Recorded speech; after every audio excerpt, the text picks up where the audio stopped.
quais são os rituais que você gosta de ter, assim, como a sua área em relação à empresa, né? Lá na Clivo a gente tem alguns rituais que a gente executa, alguns semanalmente, alguns mensalmente, outros trimestralmente. O que você gosta, assim, de implantar? O que você gosta de fazer que você acha que é importante ter no seu modelo de gestão? Eu já te falei isso algumas vezes e muitas pessoas não gostam quando eu falo isso. E quem não gosta, me desculpa, mas é a minha forma de operar. Eu gosto de estar presente o tempo todo e para aquilo que as pessoas precisam. Não sou a pessoa que marca one-on-one constantemente, só quando eu preciso alinhar a expectativa ou redirecionar.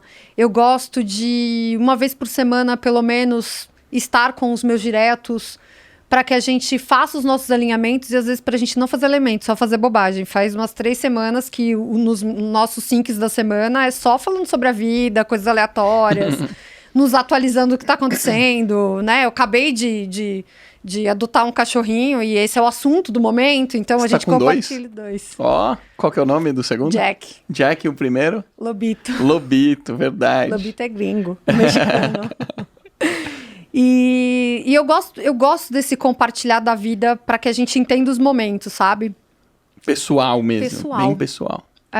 Eu acho que eu só consigo ser boa para eles se eu consigo entender o que eles estão vivendo. Não somente na carreira, né, na empresa, mas também na vida pessoal.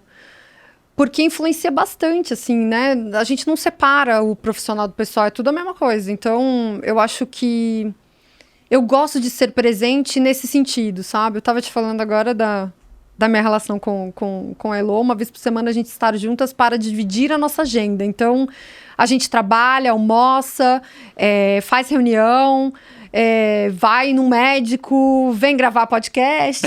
A Elo tá aqui também. A gente compartilha a agenda para dividir, assim, porque... Poxa, faz 3 semanas, por exemplo, que a gente não consegue... se ver ou falar, né, o que está acontecendo além do trabalho. E eu acho importante, assim, e não faço mais isso porque, por exemplo, o Marcelo e a Nath não moram em São Paulo, então fica um pouco mais difícil de estar fisicamente juntos, mas o tempo todo no WhatsApp, o nosso ritual é estar presente quando a gente precisa estar presente, assim. Eu digo para as pessoas, você sabe, eu dou muitas mentorias, e as pessoas às vezes perguntam, eu falo assim, gente, deixa eu resumir bem simples aqui para vocês. Todos os problemas que vocês têm são de comunicação. Todos. Na hora que você for olhar a raiz do problema, você vai falar, puta, cara, a gente não alinhou direito, a expectativa não estava certa, tinha alguma questão com relação de comunicação. É por isso que a gente cria processo, é por isso que a gente adiciona sistema para a comunicação fluir melhor. Tanto que uma empresa de 5 pessoas funciona maravilhosamente bem, porque tá todo mundo na mesma sala, todos os dias, todas as horas, todo mundo sabe de tudo, né? É muito fácil de resolver isso. E às vezes eu acho que as pessoas complicam tanto o processo de tipo assim, não sei fazer o one-on-one, como é que faz? Eu falo, sabe o que é o one-on-one? É sentar e conversar. Ai, mas não tem uma estrutura, não tem um jeito. Eu falei, tá bom, se você não souber, senta e conversa sobre qualquer coisa. Pergunta como tá o trabalho, como é que tá a vida. Eu acho que a gente às vezes vai criando umas complexidades, né? Sim, de nomes bonitos. Sim. Que, a gente precisa às vezes ser humano, né? Sim. E conversar tão simples como você tá falando aqui, né? Sim. E uma das coisas que eu acho que foi bom na pandemia foi trazer a vulnerabilidade para a normalidade. E eu tenho aproveitado muito isso e gostado muito disso. É algo que a gente não deveria perder. Explica melhor isso.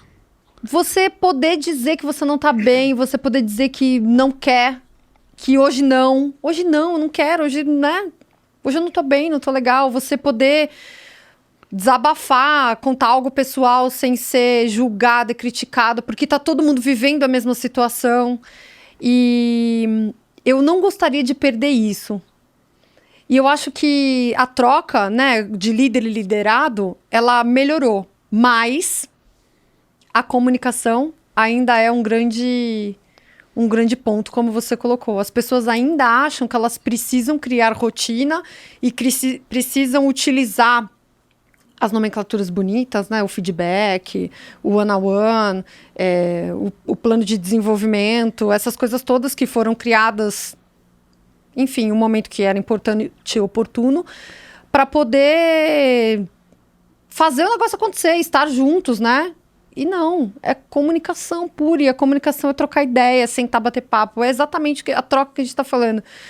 Quanto a gente não trocou, quanto não foi rico batendo papo aqui de 5 minutos, tô passando por isso, tá acontecendo isso, né? Não sei o que eu faço, muitas vezes, né? É isso, é trocar. E acho que teve muitos mitos do passado, né? De a gente achar que a gente não pode falar sobre coisas pessoais, né? Já teve esse mito.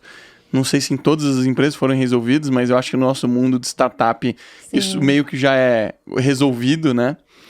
Isso que você está falando também é em relação a você normalizar o ser humano, porque isso é uma característica do ser humano. De você não estar bem, nós temos altos e baixos, nós temos dificuldades, né? Eu acho que quando a gente olha para isso, eu tenho a sensação que a gente progrediu muito, mas eu ainda tenho a sensação que eu falo, cara, se a gente ainda tá tendo que discutir essas coisas tão básicas, ainda tem muito que evoluir, assim, no mundo corporativo, né?